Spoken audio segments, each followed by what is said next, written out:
The village sat on the edge of a dense forest, where the people lived by the land and followed the rhythms of nature. Life here was predictable until the night fear walked into their world.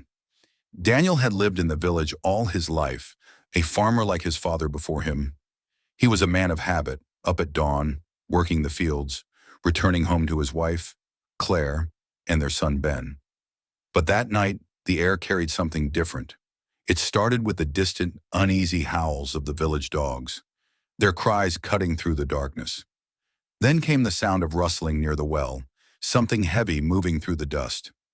The first person to see it was old Mr. Whitaker, who had gone outside to check on his goats. He froze in place as a shadow emerged from the trees. A leopard. Daniel heard the shouting before he saw the animal himself. The village stirred awake, people stepping out of their homes, fear gripping them as the large predator staggered forward. Someone grabbed a torch, the fire flickering in the darkness. Others held whatever they could, farming tools, wooden sticks, anything to defend themselves. But something wasn't right. The leopard wasn't hunting. It wasn't prowling. It was barely standing. It took a few more steps, then collapsed. Silence fell over the village. No one moved. Even the dogs, once loud with warning, now stood frozen. The great beast lay still, its ribs rising and falling with shallow breaths. A closer look revealed deep wounds along its hind leg, matted fur stiff with dried blood. Daniel gripped his sickle tighter, his mind warring between instinct and reason. A leopard in this condition could still be dangerous. His wife, Claire, whispered urgently, "We need to get inside."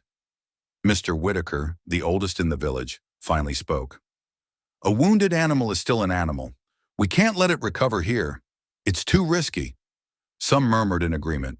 The safest choice would be to chase it away, maybe even put it down before it became a threat. But something in Daniel resisted.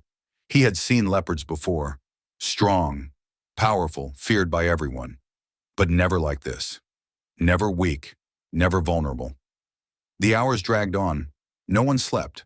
The leopard remained where it had fallen, breathing but unmoving. By morning, the news spread quickly. Some argued it was bad luck. Others wanted to call the authorities, have them deal with it. But Daniel kept watching. Its wounds looked like they came from a trap, perhaps hunters or desperate villagers from a nearby town trying to protect their livestock. It had dragged itself here, past the forests, past the hills, collapsing in the only place it found shelter.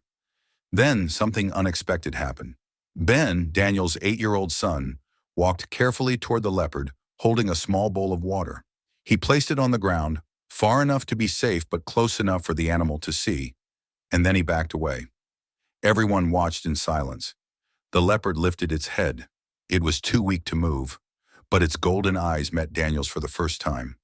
Something passed between them, something neither man nor beast could explain. That evening, Daniel made a choice. Against the fear of many, he left more water nearby, and then food. The leopard ate, slowly, painfully, but it ate. Fear in the village did not vanish overnight, but it changed. And then came the men with guns. They arrived in trucks, claiming to be rangers, though their badges looked worn and their rifles too eager. "There's a bounty," one of them said. "Leopard's been attacking livestock in the next town over. It's dangerous. We'll handle it." Daniel stood firm. He knew the truth. The leopard had not harmed a single animal since arriving. It had barely been able to stand. Mr. Whitaker, who had first wanted the beast gone, now stepped forward too. "It's leaving soon. Let it go."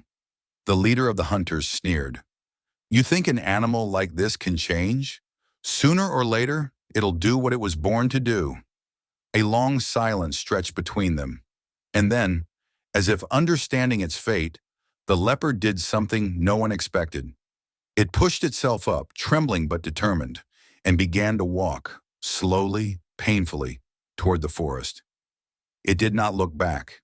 It did not snarl. It did not attack. It simply disappeared into the trees. The men with guns cursed their wasted trip and left. Daniel stood there watching the last traces of golden fur fade into the wild. His son, standing beside him, smiled softly. Fear had brought them to this moment, but compassion had saved them. The wild had not taken from them that night. It had given them something instead.